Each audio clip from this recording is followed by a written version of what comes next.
Same game, different week, different weekend, and usual stuff happens again. I don't even have a lot to say because everybody's saying the exact same thing, which at least, it's nice that everyone's saying the same thing now. That Rafa Benitez has to go.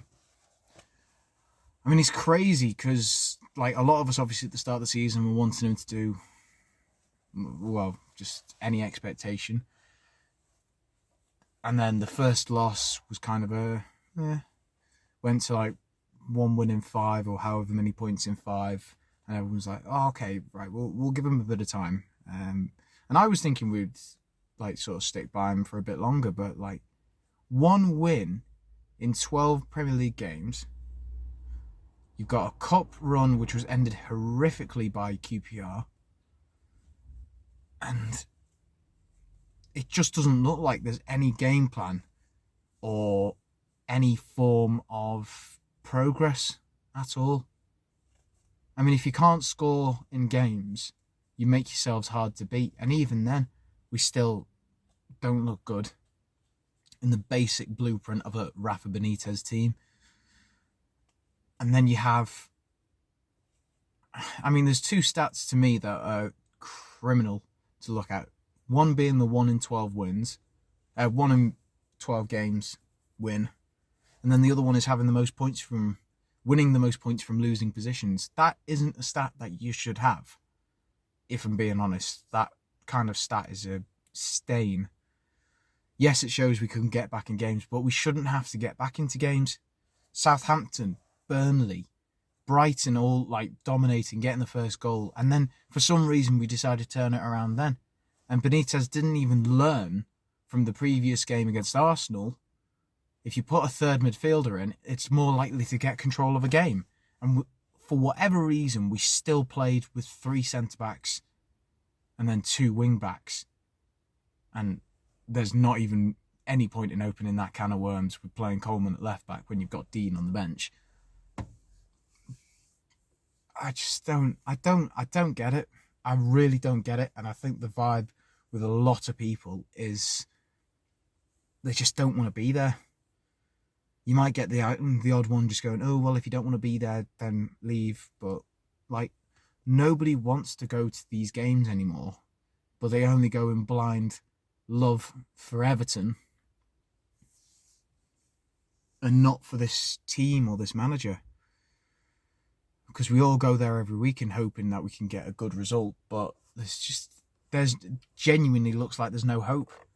And I think if we lose next week against Hull, I think he's got to go. If he's not already a sackable offence, he'll have to go then, because then we'll be out of both competitions. We'll be in really bad state in the league. Every team seems to go above us, and I've said it to people at the ground.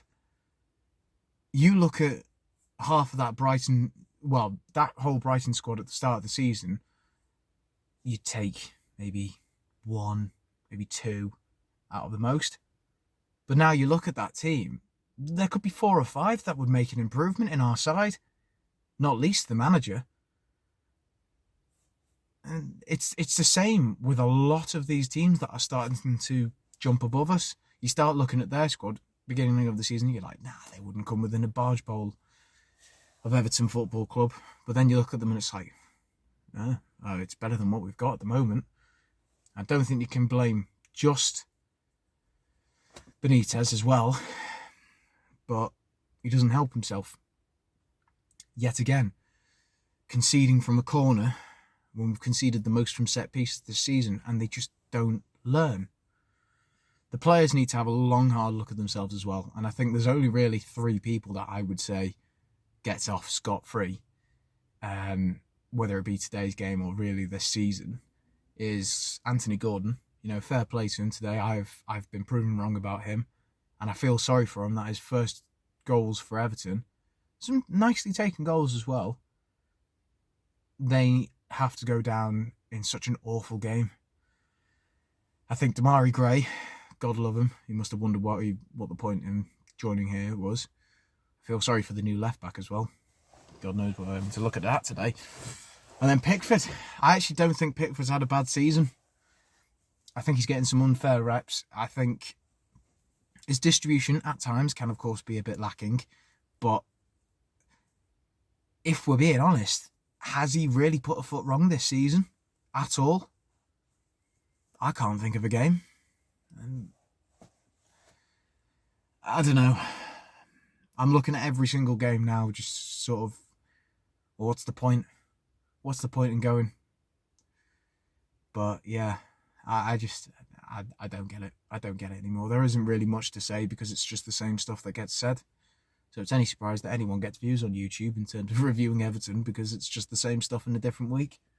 May as well just read the same transcript. But yeah, obviously let us know what your thoughts are on the game. Benitez stay, Benitez go, squad stay, well, general squad go.